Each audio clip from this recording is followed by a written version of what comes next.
guys, welcome back to my channel. Today I'm going to talk to you about how I homeschool multiple kids and a little bit of what that looks like for our family.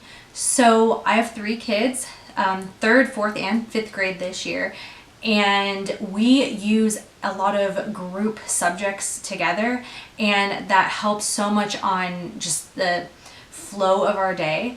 And then we start off doing our group subjects, and then we'll ease into individual subjects. So as soon as we finish with that, I'll have one kid one-on-one just working independently with me, and the other 2 will either be doing their chores or they'll be playing with something quietly in their rooms, and then swap it out for another kid, and we do the same thing until we're done. And when they were really little, it was a little bit harder because they were like, I had 2 younger ones and then I was teaching 1, so it was a little bit harder.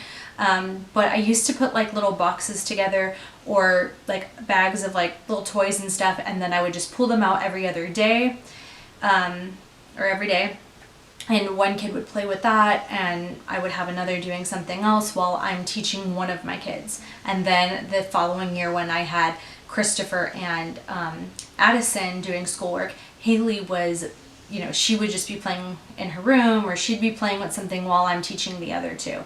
And I'm not gonna lie, it's so much easier now because they're all doing school. And so how does that look? Because I have 3 different grades. So like history, you could obviously do history all together. And if you have older kids, so let's say you have like a high schooler, a middle school, and then some elementary kids, you can do something like gather round, where they would get one topic that they're learning about, and then you could download the early reader. They have early elementary, upper elementary, middle school, and high school, so they're all learning about the same concept, like the same thing, but their workbooks are all going to be a little bit different.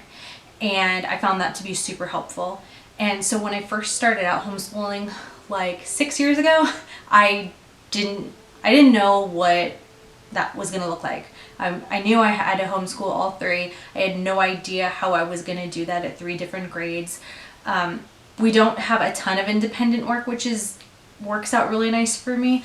But when they get a little bit older, like middle school and high school, it might be a little bit different.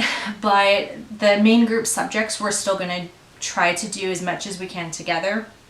I just like that we all sit together at the table and we all just have really good discussions about stuff. And science is a really fun one that we get to do together, where they're all just gathered around the table. We all do the same science experiment together, which is really fun. And another thing that I really love that we do, and we've done this for I think like 4-ish years, is read alouds every morning.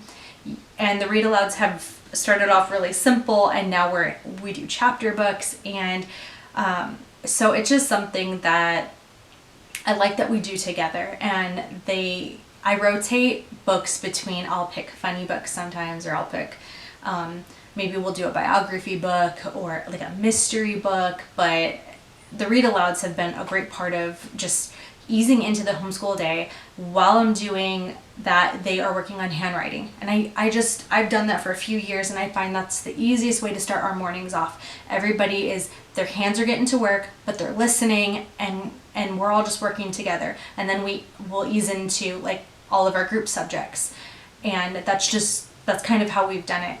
Now, if you have your kids are more spread out, you can still do it that way.